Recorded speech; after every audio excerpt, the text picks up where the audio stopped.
اهدنا الصراط المستقيم. السلام عليكم ورحمة الله وبركاته. الحمد لله رب العالمين، نحمده ونستعينه ونستغفره ونعوذ بالله من شرور أنفسنا ومن سيئات أعمالنا، من يهده الله فلا مضل له ومن يضلل فلا هادي له. أشهد أن لا إله إلا الله وأشهد أن محمدا عبده ورسوله لا نبي بعده. Kita insyaallah akan memasuki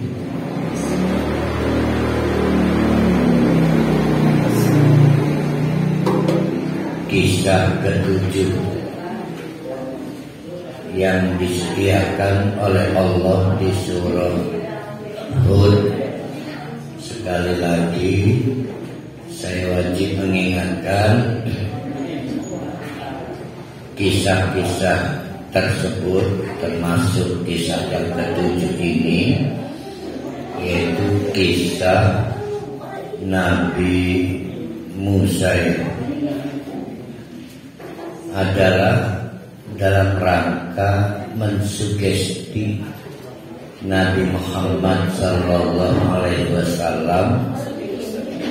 agar Nabi terakhir ini, yaitu Nabi Muhammad, tidak mengalami kegagalan dakwah, sekaligus mengkonfirmasi bahwa nabi-nabi sebelumnya itu silih berganti berakhir dengan unhappy, kegagalan. Bukti kegagalannya itu umatnya diazab. Nah, maka 7 kisah sejak dari Nabi Nuh itu yang digarisbawahi soal azab dan jenis azab. Soal azab dan jenis azab. Ini kita masuk ke kisah ke-7, yaitu kisah Nabi Musa. Berarti yang sudah dikisahkan melalui surat Hud ini Nabi Nuh dan umatnya, terus Nabi Shu'aib Saleh dan umatnya, Nabi Shu'aib dan umatnya, yang keempat Nabi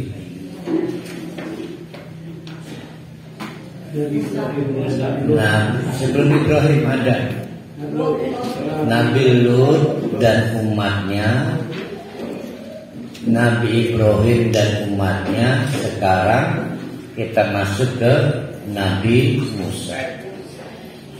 Berbeda dengan di surat-surat lain, seperti tentang Nabi Musa lengkap panjang kali lebar di surat Al-Baqarah, atau surat yang paling lengkap dalam Qasas. Di surat Hud memang tidak rinci kisah-kisah Nabi, karena poinnya bukan di situ. Seperti kisah Nabi Ibrahim, itu kalau pakai durasi kan 2 jam doang. Beliau kedatangan sejumlah tamu di malam hari, lalu akhlak Nabi Ibrahim membuat Nabi Ibrahim menjamu tamu itu.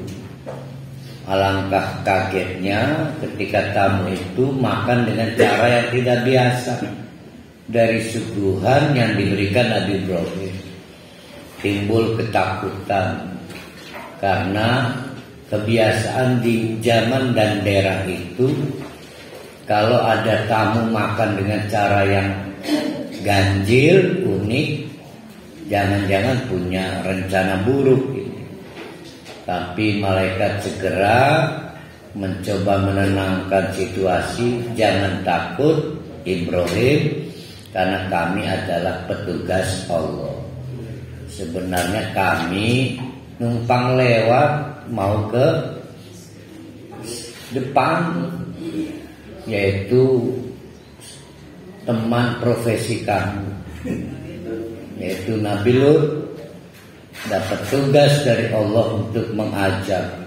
Maka seketika Nabi Ibrahim memohon-mohon kalau bisa ditunda. Maka dijawab untuk menegaskan kepada Nabi Muhammad, kalau azab sudah ditetapkan maka tidak bisa ditunda. Akhirnya jalan terus. Nah itu 2 jam doang Nabi Ibrahim. Jadi poinnya di mana? Apa itu Pak? Saya ingin menambah kalau bisa. Ya. Kalau benar alhamdulillah. Ya. Kalau salah mohon dimaafkan. Jadi kegagalan Nabi bukan dari sejarah Hindu. Sejak dari Nabi Adam sudah gagal itu karena anaknya berbunuh. Nah itu kira-kira Pak. Terima kasih. Ya bagus.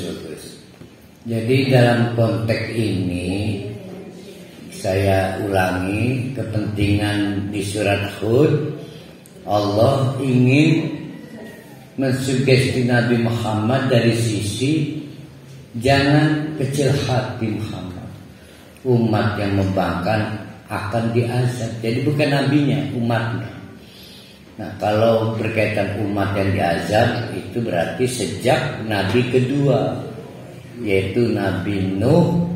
Bayangkan ada suatu komunitas penduduk masyarakat harus tenggelam secara massal, tapi bukan di bahtera, ya, di daerah pegunungan. Beberapa orang merasa yakin dengan menaiki bukit akan selamat. Digarisbawahi di kelompok kisah itu, tidak ada asim yang bisa menyelamatkan ketika ajab Allah sudah ditetapkan. Ajab Allah. Nah sekarang mari kita lanjutkan kisah kita, yaitu ayat 96. Mudah-mudahan kita nyampe 106. Besok Ahad saya ingatkan, mungkin kita akan mengakhiri surat Hud, ya, surat Hud. Jadi para kali bawa rotinya 1,5 kali lipat. Wa ila walaqad arsalna, dan sungguh-sungguh arsalna, kami telah mengutus.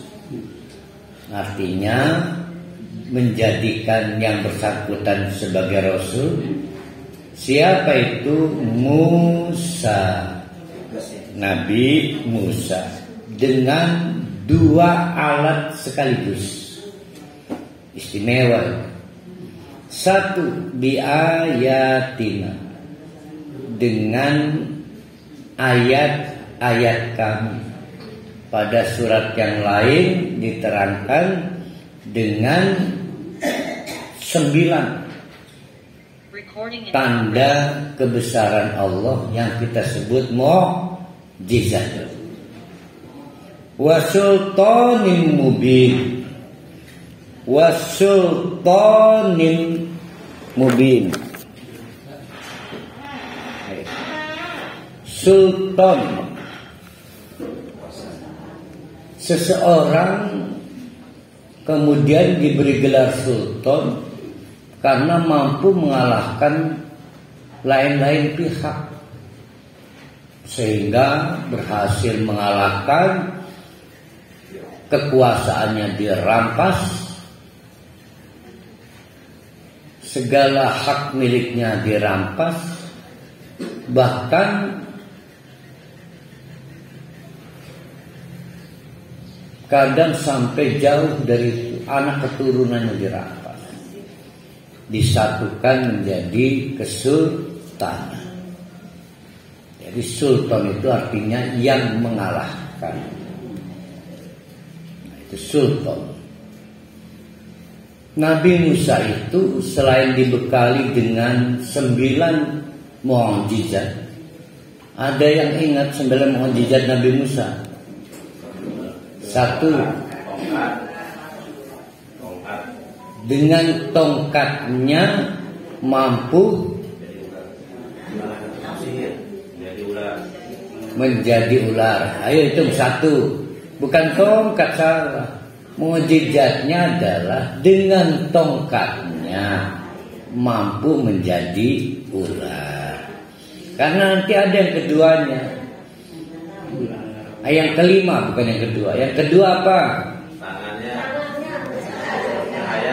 Dari tangannya setelah dimasukkan ke bagian dalam bajunya, maka keluar cahaya. Mukjizat ketiga, nah, tangan dengan tongkatnya, pinter tuh. Setelah dipukulkan ke batu, maka keluarlah 12 mata air. Mukjizat keempat, tadi udah kan tongkat yang mukjizatnya. Oh belum ya? Oh belum. Yang keempat, dengan tongkatnya maka laut menjadi terbelah dan dapat dilewati. Yang kelima, kata. Yang keenam, belalang. Yang ketujuh, nah pinter tuh, darah. Yang kedelapan masih ada enggak? Ada, bisa memukul gunung sampai keluar 12 mata air. Nah, balik.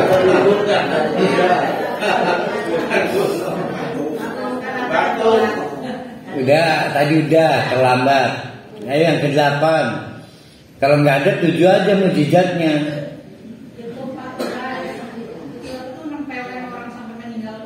Itu mau kecelakaan. Bahkan bukan nempelin, lagi nabok. Bukan nabok itu. Nah, 7 mukjizat.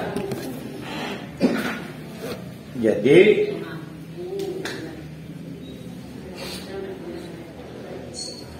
kerasulan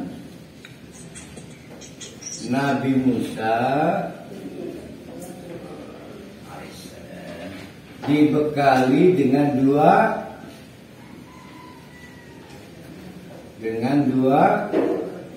alat. 1, 7 mukjizat tadi kan. Yang kedua, nah ini yang saya mau bahas.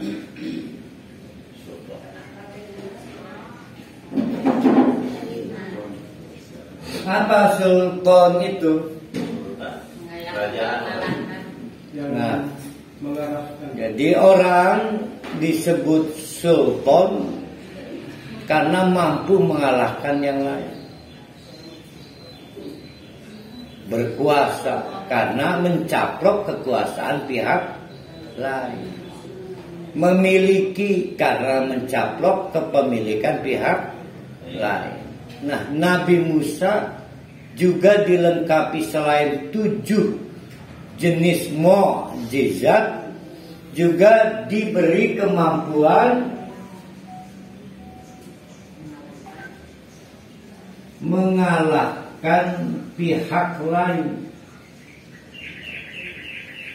Dengan apa? Dengan argumentasi. Dan ini terkenal dialog dengan Firaun itu. Sampai nyetel endas Firaun itu. Walau ngadepi Nabi Musa. Karena ada kan satu kelompok ayat yang pernah kita kaji, bagaimana menceritakan memang Nabi Musa ditemani oleh asistennya Harun, tapi bukan berarti Harun lebih pintar dan lebih piawai. Nabi Musa ini kebetulan rada cadel apa cedal? Bedanya cadel sama cedal apa? Sama ya. Cadel itu penyanyi rock Bandung. Candil itu. Serius nama grup bandnya. Ada lagunya nggak tuh? Lupa saya. Apa itu lagunya itu ya? Rocker juga manusia. Jadi penyanyi lelaki dengan oktav tertinggi di Indonesia. Kalau perempuan ada Niki Astria, di bawahnya ada Agnes Monica atau Agnes Mo, di bawahnya ada Anggun Cipta Cisasmi. Sekarang namanya Agnes Mo. Nah, sekarang udah ada yang baru tuh. Hasil dari Indonesian Idol. Nah, tapi saya demen yang dari Bali itu tuh. Hal ini mah kerja si Febri.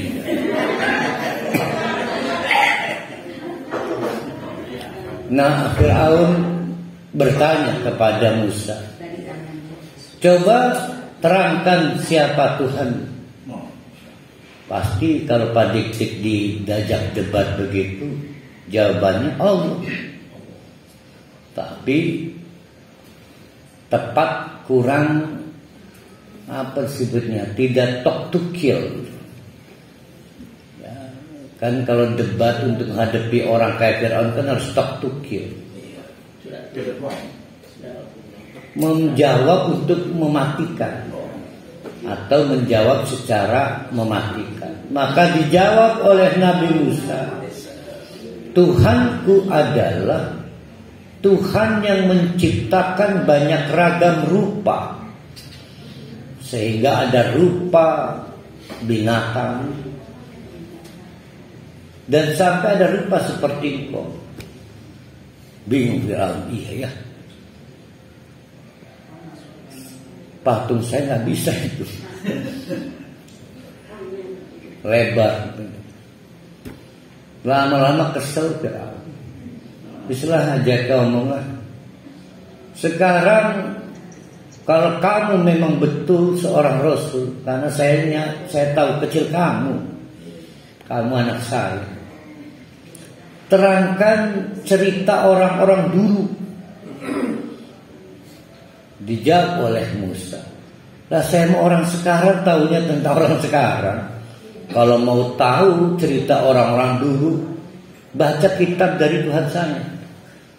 Di situ sudah tercatat di Lauh Mahfuz, tambah Palemanik. Ada 2 atau sekurang-kurangnya 3 kenapa menjadi menarik dialog dengan Fir'aun. Pertama, mari kita paham, kalau bapak-bapak ibu-ibu membayangkan Pak Jokowi itu Fir'aun lebih ngeri lagi. Butuh mental untuk bisa dialog dengan Fir'aun. Apalagi ini anak pernah jadi anak. Jangankan kepada Fir'aun, kita pada ibu sendiri saja hati-hati mengatur diksi, mengatur interval. Satu, takut dikira durhaka, kurang ada, takut terkesan mengajari. Bayangkan kesulitan Nabi Musa. Yang ketiga, bagaimanapun tidak dapat dipungkiri, raja, presiden, kepala negara itu memiliki pengetahuan lebih dibanding orang lain.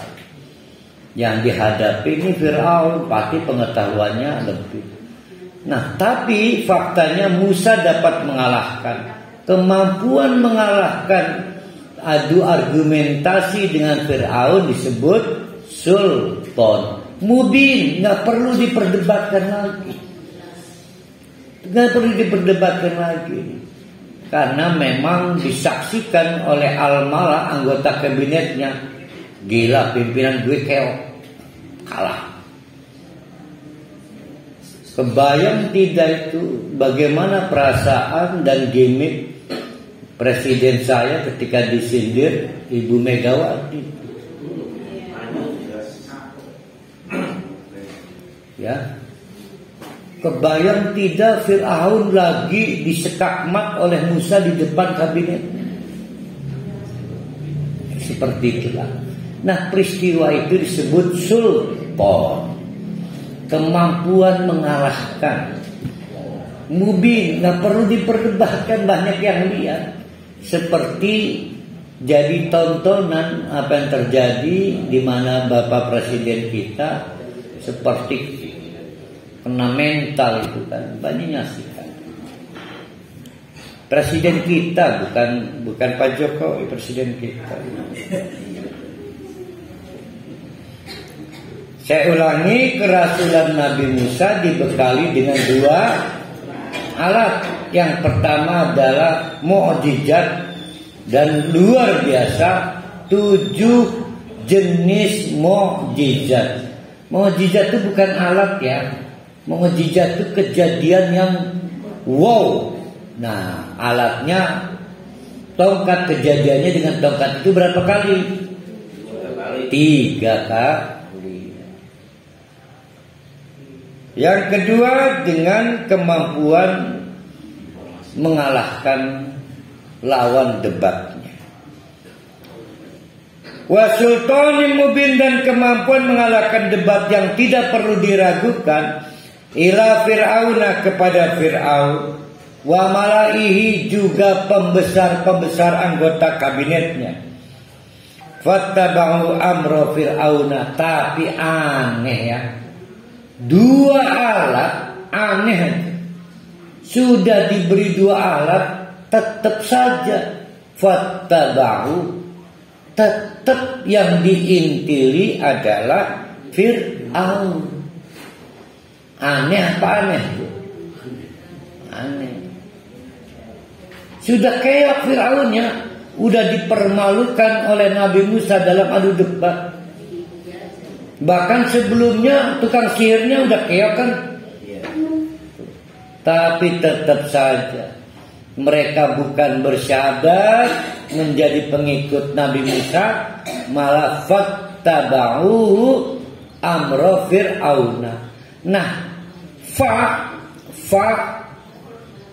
itu berarti seketika.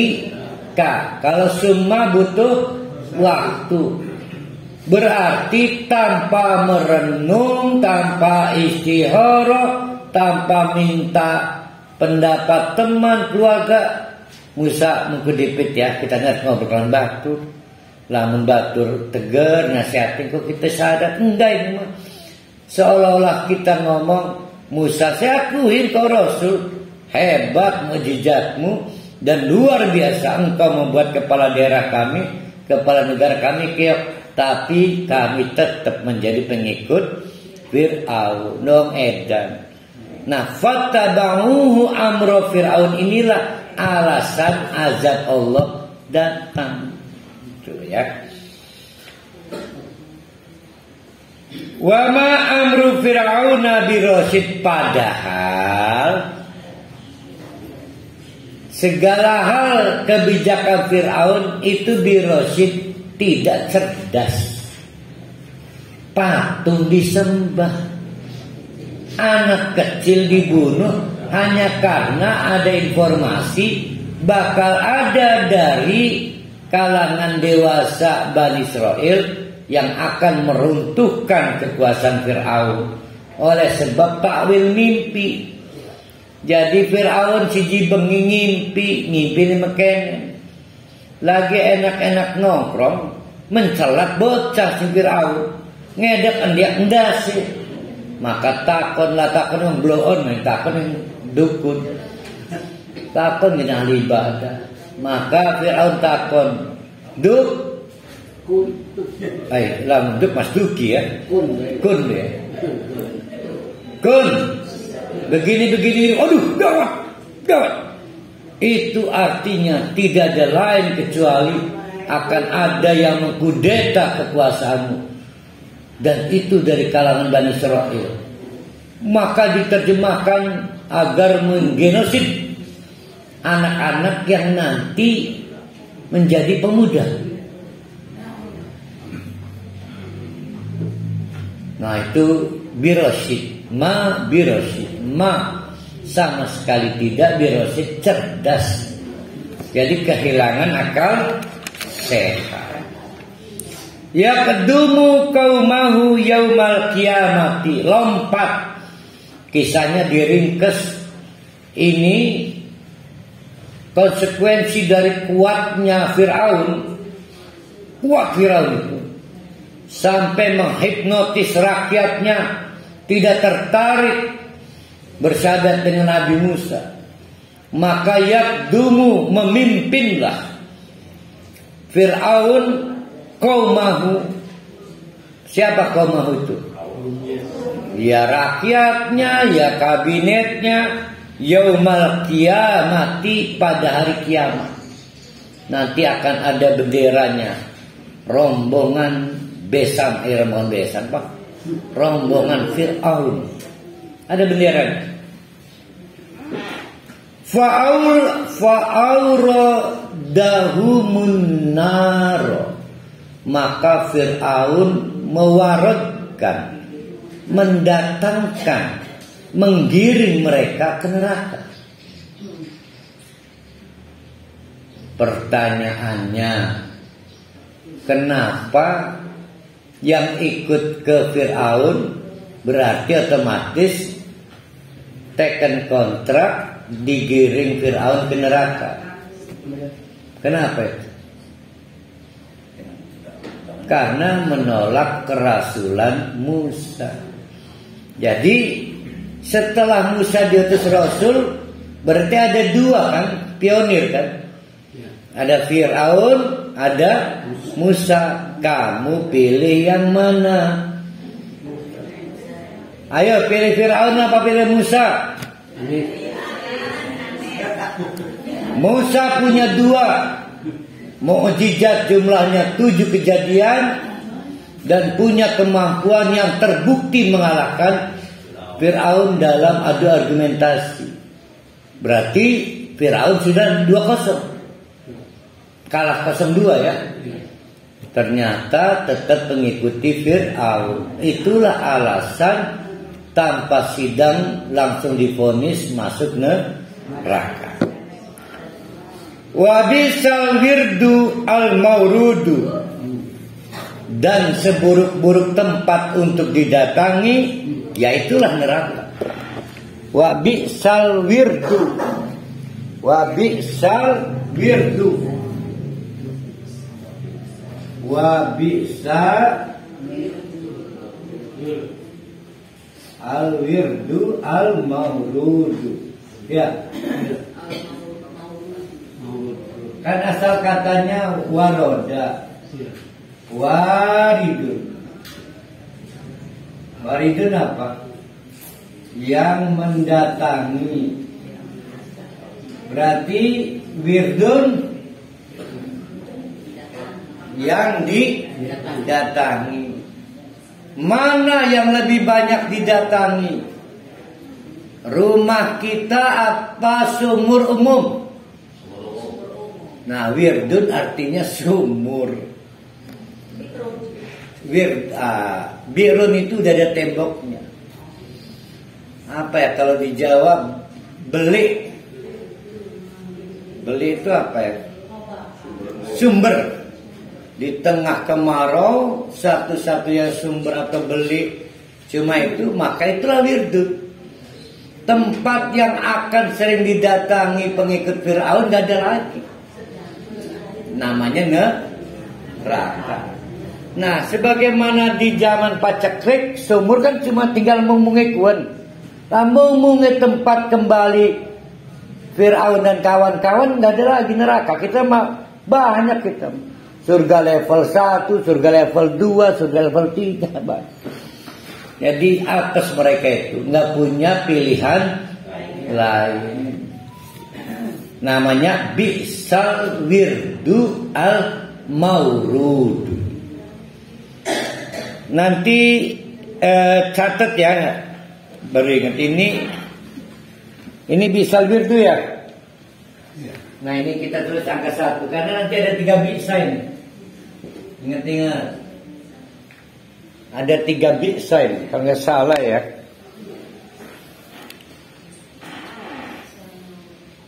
Bentar, 3 bis. Ini kita di ayat 98.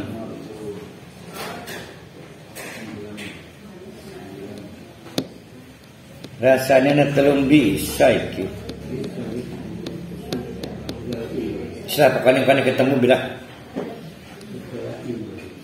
wa utbi'u fi hadhihi. Nah ini perhatikan ayat yang 99. Karena Fir'aun ini kendati pun di masa lampau, Fir'aun berikutnya silih berganti siap mengganti. Nah Fir'aun selain sukses menggiring rakyatnya ke neraka, berarti kapan itu? Setelah kiamat.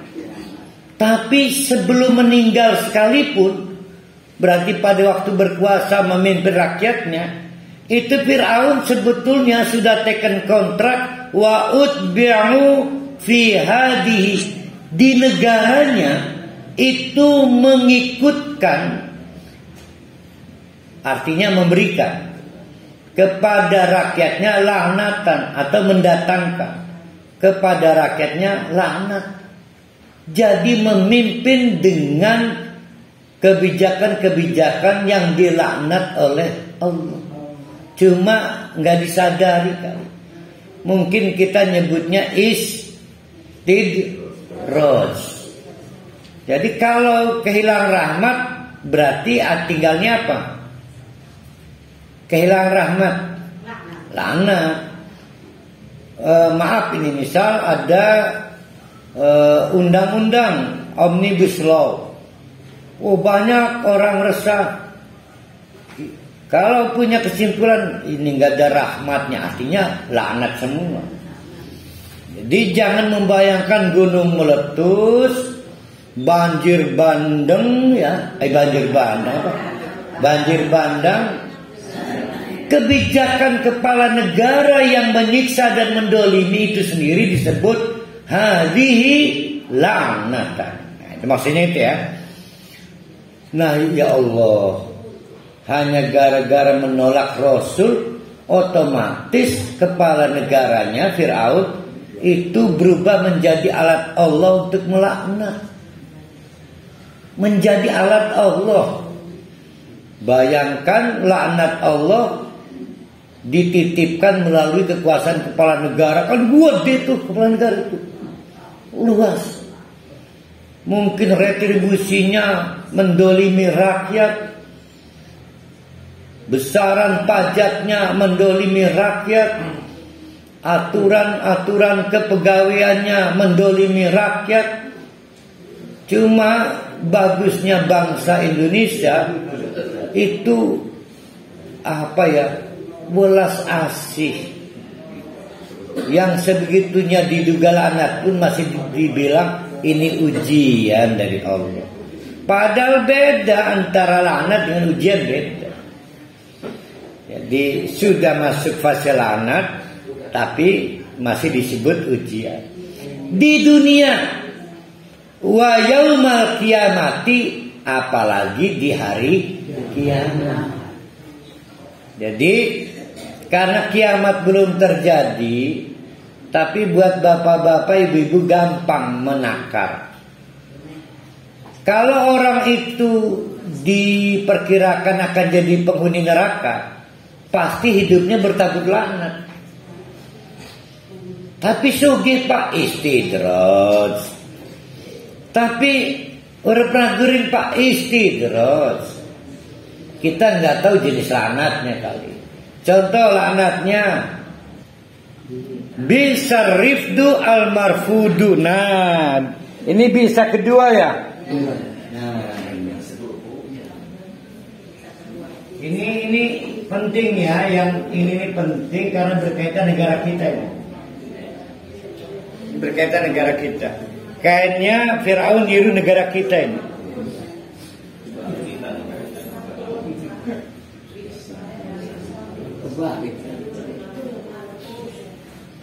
Rafada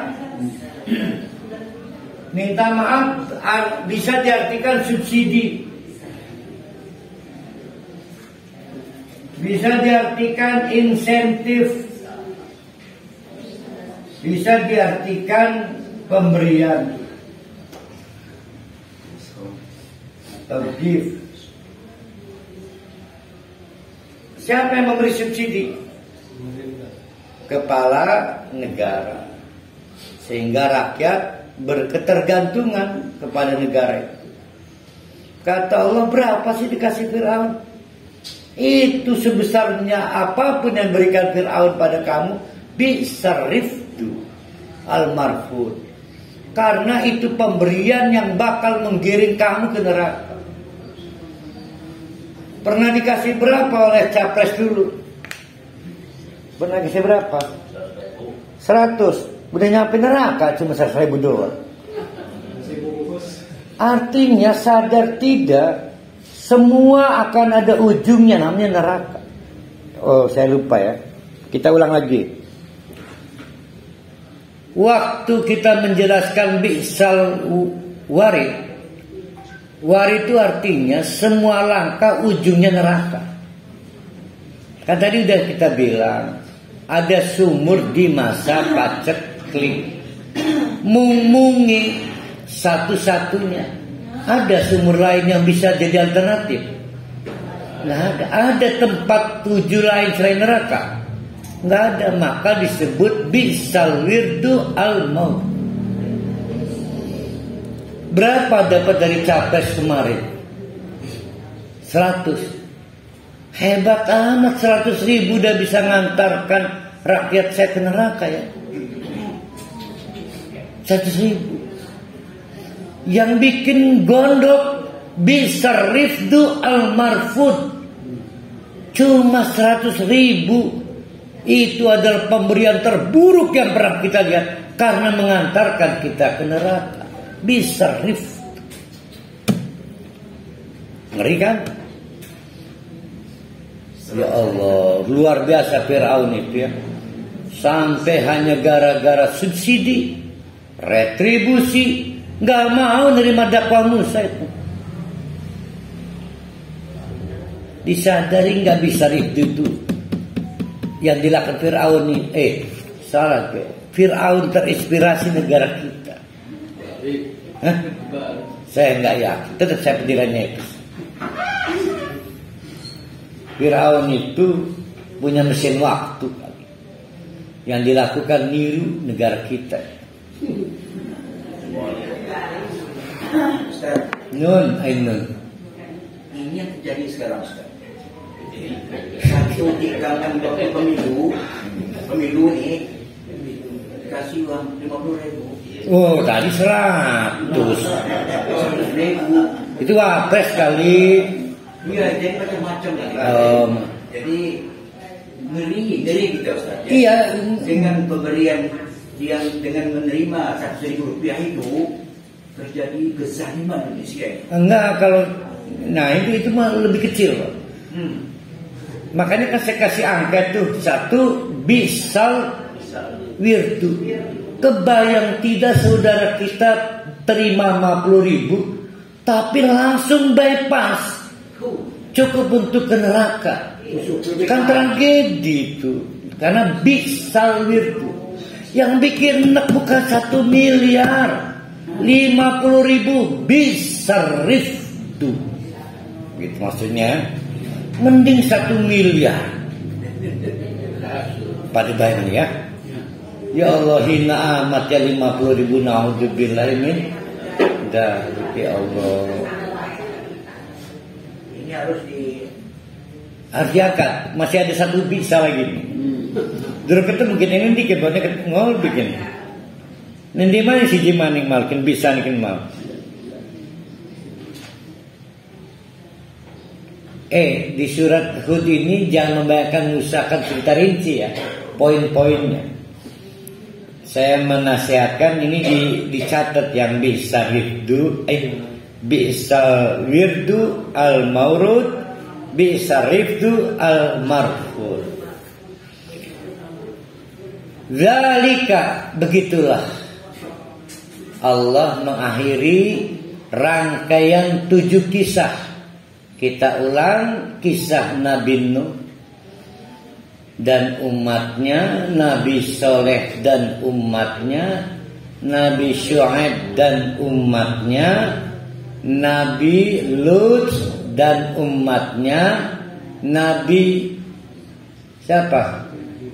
Yakub dan umatnya, Nabi Ibrahim dan umatnya, dan terakhir Nabi Musa dan Fir'aun beserta rakyatnya. Ya. Karena Nabi Musa kan pernah ya qaumi.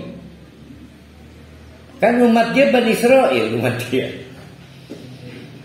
Kata Allah zalika, yang itu tadi 7 kisah itu adalah min amba'il qura, pokok-pokok cerita orang-orang masyarakat dulu. Amba berarti dari amba nabaun.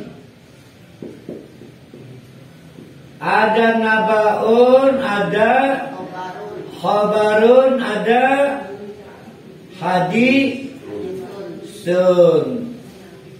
Kalau khabarun, ini paurani lewat ngegawa roti, itu mah cerita biasa, namanya khabar.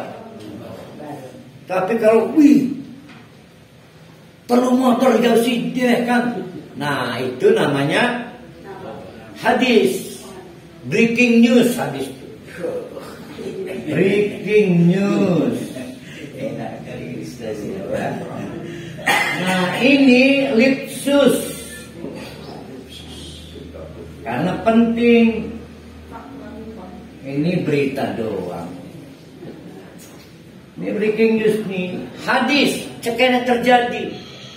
Kata seorang rawi, baru kali ini saya lihat Nabi takbirnya begini.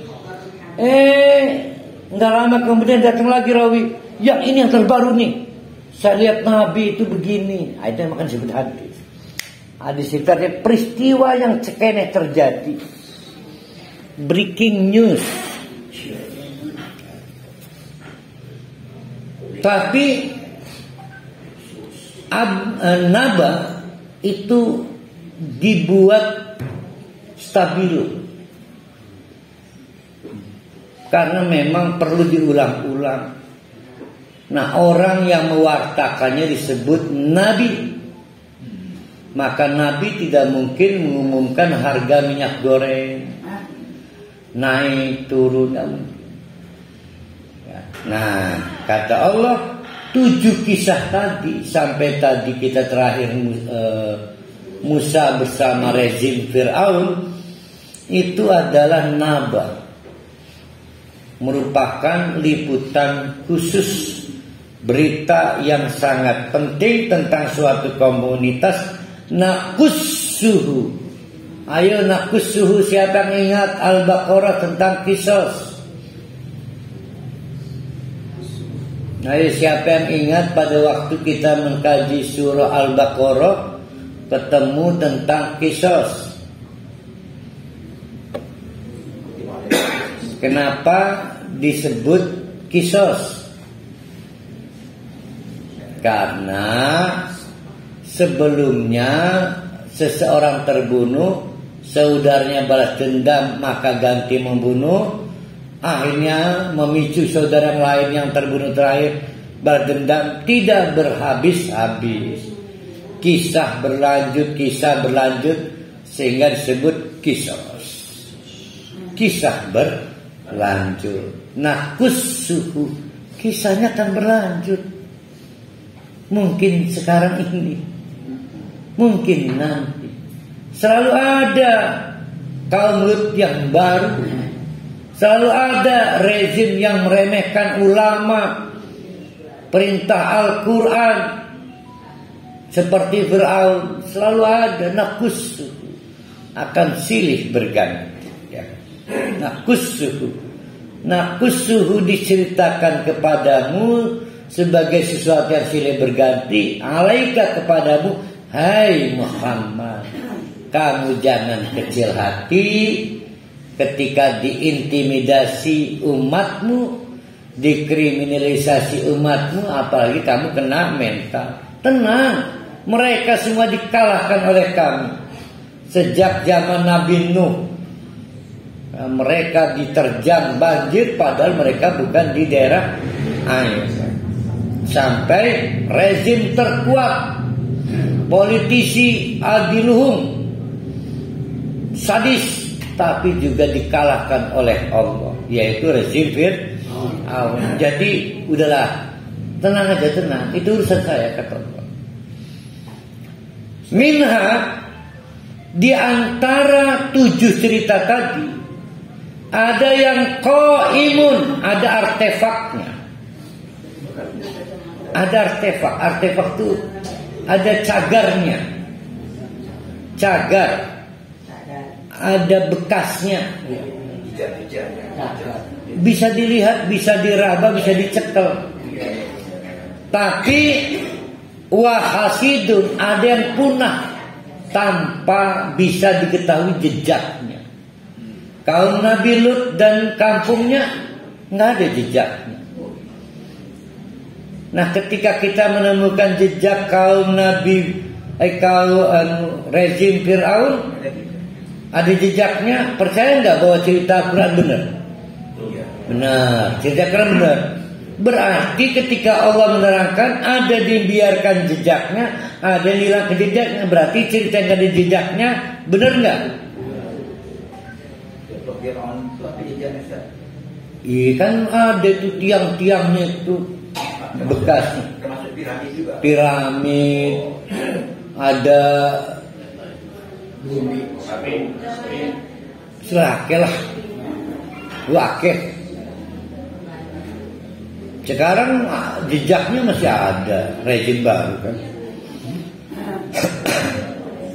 Kesimpulannya, kalau kita lihat artefak cagar, maka kata Allah, wa ma dolamnahum, jangan kamu pikir kejamnya saya ya. Kalau kamu lihat ada Allah rekrunya itu enggak bekas-bekas benteng. Wa ma dolamnahum, kami enggak pernah loh nganiaya mereka. Mereka yang walakin dolamu anfusahum, mereka yang blow on, ngerusak dirinya sendiri. Fama aghnat anhum aliyatuhum, dan terbukti ma'aghnat, tidak punya benefit, tidak ada kontribusi.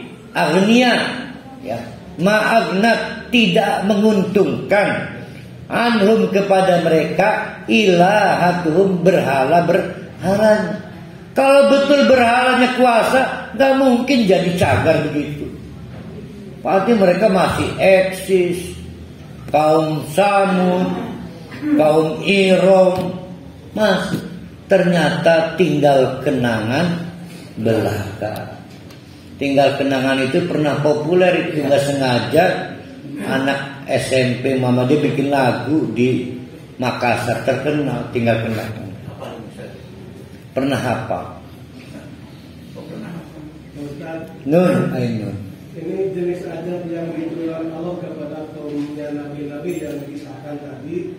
Apakah ada hubungannya dengan tingkat kemaksiatan yang dilakukan oleh kaumnya nabi-nabi tersebut? Nah, itu akan dijawab pada ayat 101, bagus.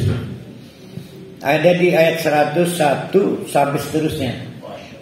Dari 7 nabi, kan tadi saya nyebutnya udah rapi itu. Nabi Nuh dan kaumnya saya rapikan. Karena nanti di ayat 101 kalau nggak salah sebutannya menjadi Nabi Nuh dan kaumnya dengan jenis azab A. Ternyata beda-beda jenis azabnya. Kisarannya dapat dikelompokkan. Ada yang berupa air atau ditenggelamkan dalam air. Ada yang berupa suara keras menggelegar lalu terbunuh dengan suara itu. Ada dengan dikirim senjata dari bebatuan pintar. Nah, nanti kita lihat yang Firaun itu sama nggak dengan yang Nabi Nuh? Dengan air kan? Ini penting karena nanti di ayat berapa saya lupa, Allah akan menjelaskan neraka itu isinya air. Tapi hamim, panas. Pereh Pak Haji Rusdi nginjek tanah panas apa air panas? Saya nggak mau saya. Hah? Biar milih, nggak fair nggak milih. Ya udah jangan ke neraka jangan. Mentalnya nggak bagus buat ke neraka yang jadi penuh. Mentalnya lemah buat ke neraka nggak kuat. Jangan. Air isinya angin panas. Dan peristiwa-peristiwa kita sekarang ini kan konflik air. Sekarang konflik air. Termasuk yang pelanggaran HAM, yang konflik Lampung itu. Yang kampung Talang ya. Itu kan konflik air itu. Nanti kejawab Pak Wawan. Mana ini? Allati yad'una min dunillah min syai'. Sedikit pun tidak memberikan agnat untuk Tuhan-Tuhan allati yad'una min dunillah. Unik nih, yang disembah selain dari Allah. Rupanya beberapa jenis kaum double gardan. Percaya teori Nabi tentang Allah, tapi belum mau meninggalkan ritual lama. Wama hilang ya. Lam kita ulangi, ini ada yang terputus. Fama agnat anhum ilahatuhum. Tuhan-Tuhan mereka tidak memberi kontribusi manfaat apapun. Allati yad'una min dunillahi, yang disembah selain dari Allah. Min syai', sedikit pun tidak ngasih kontribusi. Lamma jaa amru rabbika, pada saat Allah memutuskan untuk mengazab. Muhammad, kata Allah, pada waktu Tuhan ini mengazab, berhala-berhala itu diam 1000 bahasa. Wa mazaduhum ghaira tatbibin, yang bertambah adalah kehancuran, kesialan, kerugian. Wa kadzalika, ya begitulah hai Muhammad. Akhadha rabbika, Allah mengazab. Idan, seketika. Akhadal qura, mengazab suatu komunitas penduduk. Tapi ingat, Allah tidak gelap mata. Yang diazab cuma wahia dhalimatun. Lihat di situ pakai isim fa'il. Jadi sudah profesional. Sudah tidak ada peluang tobat. Bahkan kalau di persidangan sudah tidak ada faktor pemaaf. Kalau di persidangan tidak ada faktor yang meringankan, maka digunakan kata dhalimatun. Nah, baru diazab tuh. Ya. Kita nggak bisa nilai, hanya orang yang bisa nilainya. Inna ahdahu alimun syadid. Bayangkan oleh kita, inna, sesungguhnya ahdahu, keputusan Allah untuk mengazab berupa azab itu alim, pedih, syadid, sadid, dahsyat banget. Alim itu menggunakan sighat fa'ilun. Hari ini dilaporkan panas, besoknya nyangkin panas, besoknya nyangkin panas nyangkin. Jadi kalau ada saudara kita tak berkesudahan malah semakin kritis, jangan-jangan azab kali itu. Karena sifatnya menanjak, tidak menurun. Ali, pokoknya kalau pakai fa'il, kabir, nyangkin ngegedeni. Allah itu nyangkin ngegedeni. Ya Allah ya, ini di dunia diazab alim, nyangkin pedih hebat, nyangkin bangkrut, nyangkin cekcok, nyangkin laka akuri, nyangkin akelagane, nyangkin pengen nambah periode, mungkin azab. Misal nyangkin ikut nambah periode mah bukan azab ke, nikmat.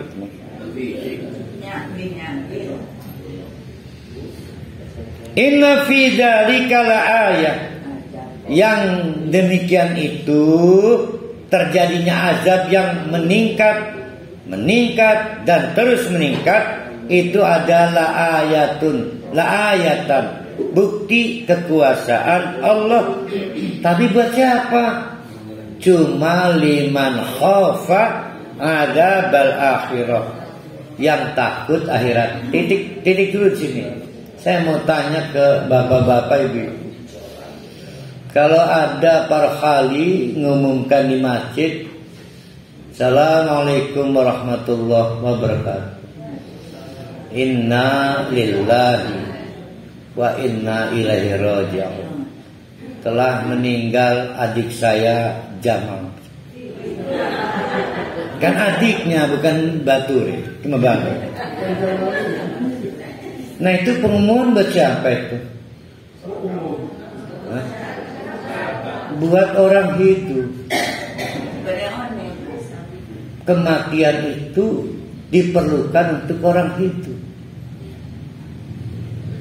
Orang mati mah give over.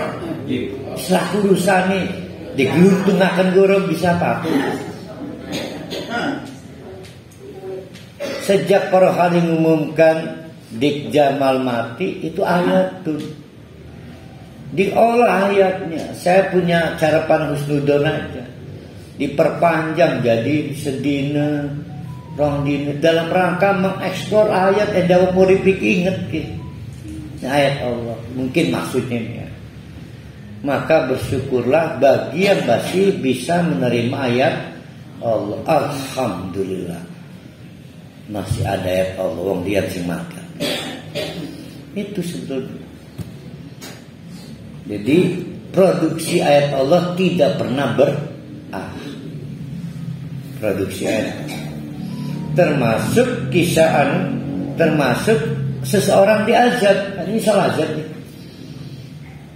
Maka istri saya melaporkan, Bapak, tadi tabrakan itu. Coba kira-kira azab bukan? Azab. Alhamdulillah, masih ada ayat Allah untuk kita. Kita bisa bedakan mana azab dan mana bukan. Jadi setiap adanya azab orang lain itu adalah ayat bagi kita. Paham gak maksudnya itu? Ambil hikmahnya. Jangan ngomong di bidang. Bicarakan dengan keluarga. Bahas. Saya selalu membahas dengan anak, terutama hal-hal yang menyangkut usia anak saya. Khawatir ada aja, karena itu ayat ya. Mana tadi? Liman khafa adzabal akhirah. Jangan sampai anak saya atau kita tidak peka akhirat, dikasih ayat Allah tetap aja nggak ikut akhirat. Tas pengumuman mati perwahali tetap jojo makan bakso uruk nih di lantas ngelung pengumuman sah pekan awan-awan beri panas perwahali pekan nih innalillah lah kagak ngebahas di peta uruk nih. Secara teori nggak bisa karena asam lambungnya naik. Zalika yaumun majmu'un. Ingat-ingat. Pada hari itu azab yang paling mengerikan adalah kiamat. Hari semua orang majmu' dikumpulkan. Lahun nas,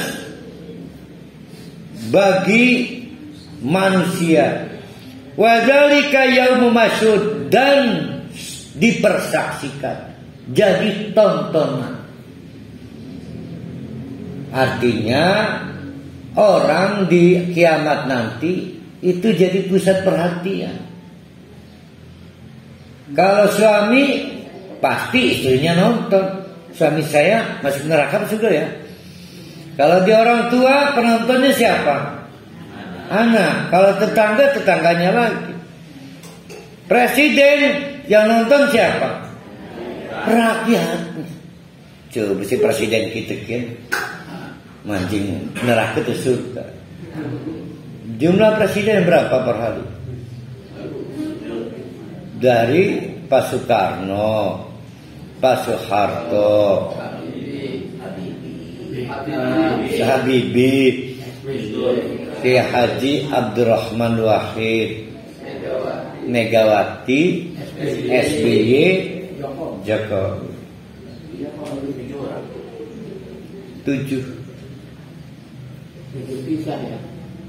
7 kisah.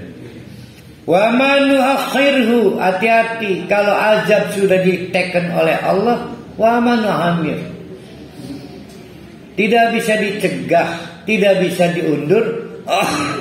Oleh karena itu saya kurang paham. Terlalu banyak mubalik yang ceritakan sebentar lagi kiamat. Nggak pakai sebentar kan. Yang benar pasti terjadi. Kenapa? Karena tidak bisa diundur. Kenapa sesuatu tidak bisa diundur?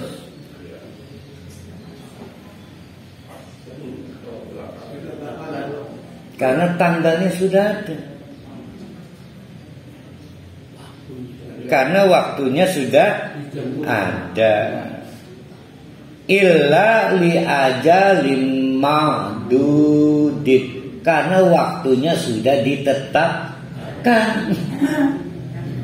Cuma kita dibuat tidak ada satupun yang tahu kapan itu waktunya. Maka tidak bisa diminta maju, apalagi dimundurkan. Yauma yati la takallama nafsun illa biidnihi.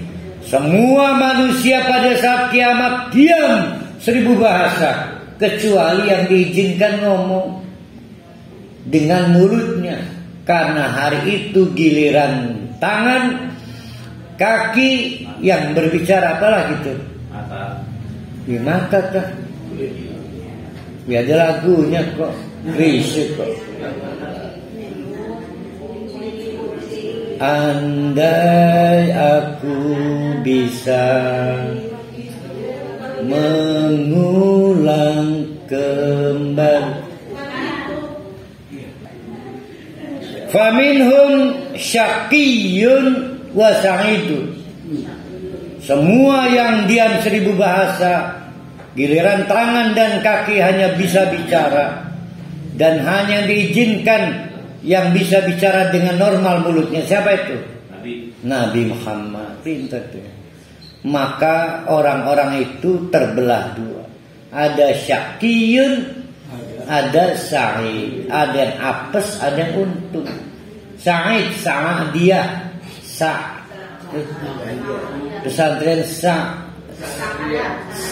Sa'adah, Sa'adiyah. Sa'adah. Pesantren sa'ada, menggembirakan, membahagiakan. Ada yang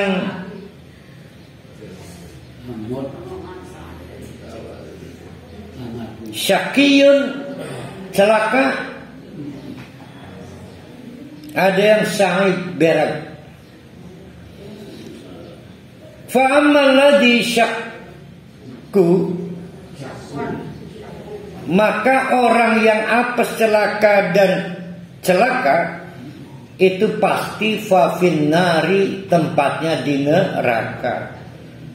Maka dapat fasilitas lahum untuk mereka fiha, di dalam neraka itu, yaitu zafirun syahikun. Waduh, ngeri nih.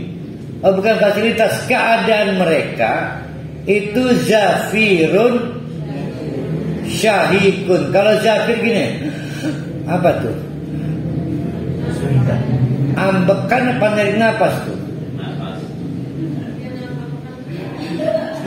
Bukan, maksudnya yang tersengal-sengal itu apa tuh bahasa Indonesia? Ngos-ngosan, ngap-ngapan, syahikun. Karena dari dalamnya. Oh iya benar. Jadi kalau zafir menarik, kalau syahik mengeluarkan. Tapi karena dipicu oleh lantai yang panas, airnya panas. Ingat pada saat muku makan bubur ayam panas. Jangan, mantang panas. Mantang panas. Nah, itu namanya zafir syahid. Tapi ada juga terjemahan lain, artinya suara bak keledai, berisik. Nah, suara enak lah. Saya jadi kepengen kan. Amit-amit lah. Khalidina fiha, mengko bakal lawas, atau kita tepatkan tidak akan ada peluang untuk keluar dari neraka. Nah, ini ada kalimat yang rada sulit. Madamatis samawati wal ar illa ma syaa rabbuka. Sepanjang ada langit dan bumi. Gimana tuh cara nerjemahkannya?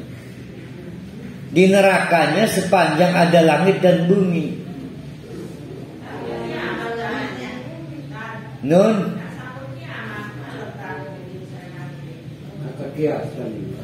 Nah, pintar tuh. Ada dua pendekatan ini. Yang pertama, memang broken, hancur, bumi kita hancur, langit kita hancur, tersisa bumi yang nanti jadi tempat surga dan neraka itu. Langit yang baru. Ada yang bilang gitu ya. Nah, tapi ini kata apa namanya itu, yang isinya beberapa kata itu, bukan kata kias, isinya apa? Majas. Ini adalah artinya sama, selamanya juga. Jadi kalau orang Arab nyebut suwetekin selawasi seperti ini, sepanjang masih ada pasar aja. Misal ya. Nah, itu namanya madamatis samawati wal ardh, selawasi. Jadi untuk menegaskan kata khalidina fiha di depan. Cuma di situ illa masya'a rabbuka. Boleh jadi sudah berpuluh tahun di neraka, akhirnya kata Allah, "Metu sira. Kemana ya Allah? Surga. Hore." Boleh jadi itu disebut illa masya'a rabbuka. Nah, cuma nanti di ayat yang mirip, gimana cara nerjemahkannya, itu objeknya surga. Coba kita lihat ya. Kok bisa sih Allah, enak aja orang di neraka berpuluh tahun dikeluarin dipindah ke surga. Kata Allah, inna rabbaka fa'alul lima yurid. Emang ganti buat Allah. Allah makan maha bisa melakukan sesuatu. kita sampaikan kesadapan ya. Wa maladina su'idu, sedangkan orang yang berak bahagia udah ketebak, fa fil jannah, pati di surga, khalidina fiha, juga bakal selawasi. Kan memang logikanya nggak mungkin ya, dari surga dibalikan ke neraka, mungkin nggak? Misalnya maaf Pak Jamal, salah arah, mungkin nggak itu? Nggak mungkin kan? Nah ini yang saya coba kita renungkan. Coba analisanya kemana nih?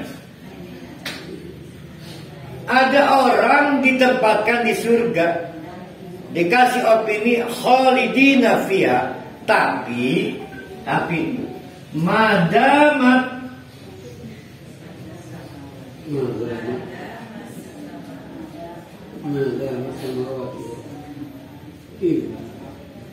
gimana nih caranya ini?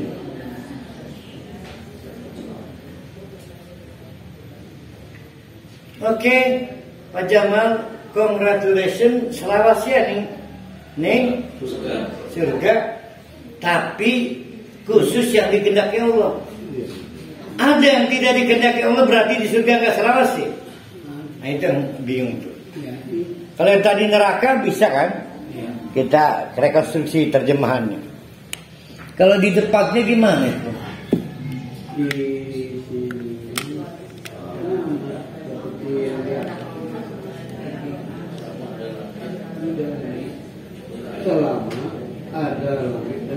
Sing bengen kita kadang-kadang kagok ngelamun bae kecuali yang menghendaki yang pendapat pembahasan main bagaimana sebagai pengkasir dan sebagainya.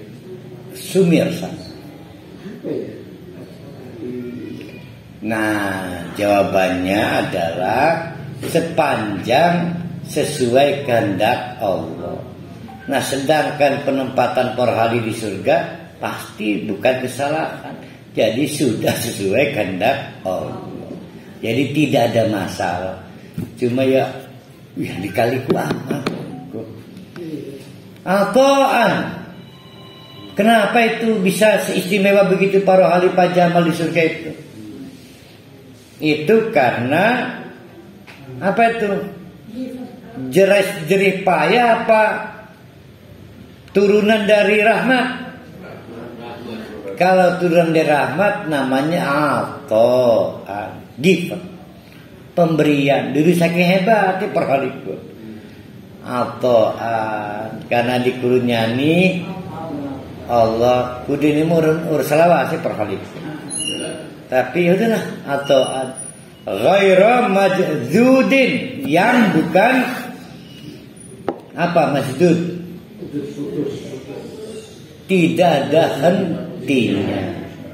Jadi pensiunan seumur umur.